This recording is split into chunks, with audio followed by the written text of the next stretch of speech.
Praise the lord people of God. परमेश्वर आपको बहुत आज से ब्लेस करे। I hope you all are doing well. आप सभी बढ़िया है और परमेश्वर के छत्र छाया में, परमेश्वर की उपस्थिति में, परमेश्वर के प्रेजेंस में है और खुदावंत के मधुर मीठे नाम में आप सबको मैं सलाम पेश करता हूँ। आई होप परमेश्वर ने अभी तक जब आपको संभाल के रखा है तो आप परमेश्वर की प्रस्टिश को इन दिनों कर रहे हैं और इस 60 डे फास्टिंग सीरीज के 90वें दिन में आप सबों का स्वागत है। और जब मैं इस 60 डे फास्टिंग के सीरीज के 9th डे में जब मैं हूँ, मैं अभी आप जैसे देख पा रहे हैं मैं खुले आसमां के नीचे हूँ, एक जगह पर हूँ जो कि हमारा प्रेयर लैंड है, होली लैंड है। और इस जगह पर जब मैं था, मैं खुदा से प्रार्थना कर रहा था, प्रभु आप मुझसे बात कीजिए। प्रभु आज इस 90वें दिन में खुदा बाप प्यारे प्रभु जी, आप अपने उस 9 गिफ्ट से भरे प्रभु जी जो आपने हम मनुष्यों के लिए ठहराया है। और परमेश्वर से मैं उसके वर्ड को मांग रहा था, परमेश्वर से मैं उनकी आवाज़ को मांग रहा था और परमेश्वर ने मुझे उसकी आवाज़ से रूबरू करा और मुझे एक बहुत बढ़िया स्क्रिप्चर प्रभु ने समझाया, प्रभु ने सिखाया। और वो स्क्रिप्चर इस प्रकार से है, मैं आपके साथ शेयर करना चाहता हूँ ताकि आप उस पर ईमान लाए, ताकि आप उस पर विश्वास करें और आपके लिए वो आशीष का कारण हो। प्रभु यीशु, आप हम सभी जानते हैं उस स्क्रिप्चर के बारे में, बड़े ही अद्भुत तरीके से हम उस स्क्रिप्चर से हम रूबरू है। और वो स्क्रिप्चर इस प्रकार से है कि प्रभु यीशु मसीह एक जगह पर जब प्रार्थना कर रहे थे, दुआ कर रहे थे और जब उनका सरमन वहाँ पर खत्म हुआ, उन्होंने अपने चेलों से कहा कि नाव पर हो लो और जो जगह बता रहा हूँ इस जगह के उस पार तुम पहुँचो और मैं आता हूँ। और उसी प्रकार उनके शिष्यों ने कहा और प्रभु ने उन्हें अलविदा करा, प्रभु ने उन्हें वहाँ से भेजा। और जब वो जाने लगे और जब वो उस जगह के लिए जब निकल रहे थे, नाव को, कश्तियों को चलाते हुए हमें जब जा रहे थे, सडनली क्या होता है कि हमें हवा थम जाती है और बीच समुद्र में, बीच उस सी में, बीच उस जगह पर क्या हो जाता है, आमीन हालेलुया, अंधकार और हवाएं उन्हें क्या कर लेती है, घेर लेती है। अंधकार की घटाएं उन्हें क्या कर लेती है, घेर लेती है। और उसी अंधकार में प्रभु यीशु मसीह क्या होता है, उनके सामने प्रकट होते हैं और वो चलते हुए, पानी पर चलते हुए उनके निकट आते हैं। और जब निकट आते हैं, चेले भयभीत हो जाते हैं। और जब चेले भयभीत हो जाते हैं, वो कहने लगते हैं कि भूत है। वो भयभीत हो जाते हैं तो वो अपने माइंड को नेगेटिविटी की ओर लेकर के जाते हैं और प्रभु अपनी आवाज़ को देते हैं और प्रभु उनसे कहते हैं ये मैं हूँ। हालेलुया। हमारी लाइफ में भी कई दफ़ा ऐसा होता है जब अंधकार आता है, आमीन हालेलुया, अंधकार आता है तो परमेश्वर एक होप बन करके, उसका वचन एक होप बन करके, उसका वचन एक आशा बन करके हमारे पास आता है। बट कई दफ़ा हम उसे पहचान नहीं पाते हैं। आमीन। परमेश्वर ने मुझे इस बात को कहा कि आमीन, जब तू मेरी राह पर चल दिया है, आमीन, जो राह मैंने तुझे बताई है उस राह पर यदि आप चल रहे हैं, आमीन हालेलुया, अंधेरे के बादल आएंगे और उस अंधेरे के बादल में खुदावंत हमारे निकट आएगा। आमीन। और बड़ा ही आनंद मुझे इस बात से आया कि यदि वो अंधकार के बादल नहीं होते तो शायद मैं उस पर विश्वास नहीं कर पाता। आमीन हालेलुया। शायद मैं उस पर विश्वास को नहीं दिखा पाता, मेरा विश्वास शायद उस समय क्रिएट नहीं होता पाता, शायद उस समय मेरा विश्वास बाहर नहीं आता।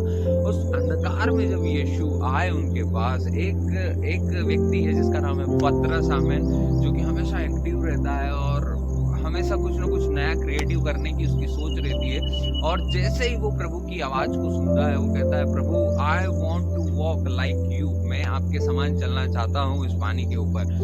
परमेश्वर से, प्रभु से उन्होंने क्या करा, निवेदन किया और प्रभु ने कहा आमीन, जैसा मैं चल रहा हूँ वैसा तू भी चल। और झट उतरा और वो नाव पर से उतरा और पानी के ऊपर चलने लगा।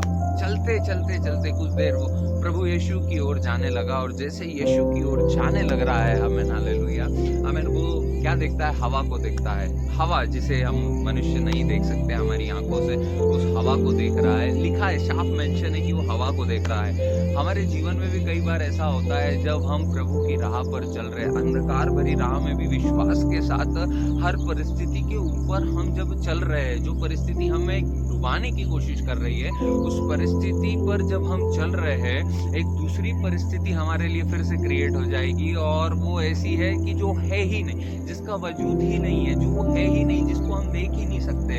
ऐसी चीजें शैतान क्या करेगा, परिस्थितियों के जरिए हमारे आई में, हमारे सोच में, हमारी बुद्धि में वो क्या करेगा, डालेगा। और वही हुआ, पतरस ने जब उसे देखा, उसका विश्वास थोड़ा सा डगमगाने लगा। आमीन। मैं आज आपसे बोलना चाहता हूँ, आमीन, जब परमेश्वर की राह पर हैं हम, परमेश्वर को देख करके जब हम चल रहे हैं, चाहे नीचे से कोई खींचे या चाहे ऊपर से कोई हमें दबाने की कोशिश करे, हमें हर बंधन से उभर करके सिर्फ और सिर्फ आगे बढ़ना है। संघर्ष हो सकता है करना पड़ेगा, आमीन, वरन उस संघर्ष के बाद एक बड़ी नई आशा आपकी पूरी होगी। प्रभु यीशु मसीह ने भी संघर्ष किया। हमारे गुनाहों का बोझ इतना था कि जब वो क्रूस को लेकर के जब जा रहा था, उसे संघर्ष करना पड़ा हमें, वरन संघर्ष के बाद एक नई विजय को प्रभु यीशु मसीह ने दिया। और तीसरे दिन मुर्दों में से जी उठ करके उसने साबित कर दिया वो एकमात्र अकेला जीवित परमेश्वर है, और वो क्यों ना हमारे लिए बड़े बड़े और अद्भुत कामों को करेगा। और हम जब वहां पर देखते हैं, पतरस ने जब आंधी को उठते, हवा को उठते हुए देखा, वो विश्वास में कमजोर होने लगा और डूबने लगा। मैं आप लोगों से सिर्फ इस बात को बोलना चाहता हूँ, विश्वासी को विश्वास एक बार सौंपा गया, इसलिए वो अपने फेथ की रक्षा को करे। आमीन। वो अपने फेथ को इन दिनों बिल्ड करे। आने वाला समय बड़ा ही क्राइसिस समय है। परमेश्वर का आत्मा मुझसे बात किया कि आने वाला समय जो है बड़ा ही टफ जोन रहेगा, वरन उस टफ जोन में परमेश्वर काम करना नहीं छोड़ेगा। परमेश्वर अपने अद्भुत अद्भुत बड़े बड़े पराक्रमी काम को करेगा। परमेश्वर का वचन कहता है, पतरस अर्थात चट्टान, और इस पर मैं अपनी कलीसिया बनाऊंगा और अधोलोक के फाटक कभी प्रबल न होंगे। परमेश्वर का वचन कहता है, मैंने तुझे हाथ पकड़ करके उस चट्टान पर खड़ा किया है। हो सकता है हम पानी पर चल रहे हैं, हो सकता है हम पानी पर फ्लोट कर रहे हैं, आमीन, और परिस्थिति हो सकता है हमें नीचे डुबाने की कोशिश जरूर कर रही है, वरन परमेश्वर के हाथ को थामे। सबसे बड़ी और सुंदर बात यह है, आमीन, कि परमेश्वर ने, प्रभु यीशु ने उसका हाथ थाम लिया और उसे खड़ा कर दिया वापस से नाव पर। आमीन, हालेलुया, आमीन। मैं आज आपसे बोलना चाहता हूँ, हम परमेश्वर के हाथ को मांगे।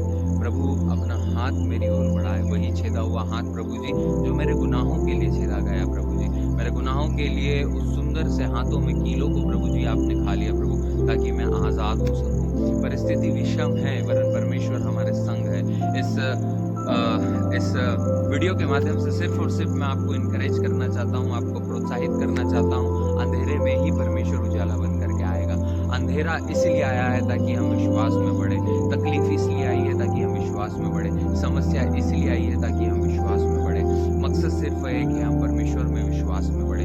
इन दिनों हम हमारे विश्वास को खोए ना, वरन विश्वास की निगरानी करें, विश्वास की रक्षा करें, क्योंकि मसीह को विश्वास एक बार सौंपा गया है। मुकद्दस इस प्रकार से कहता है, बिना विश्वास के स्वर्ग राज में पहुंचना तो हम उसे देख भी नहीं सकते। If you want to see the heaven, you have to believe on your Christ. If you want to see the heaven, you have to believe on your creator, and whatever you have to surrender in front of him.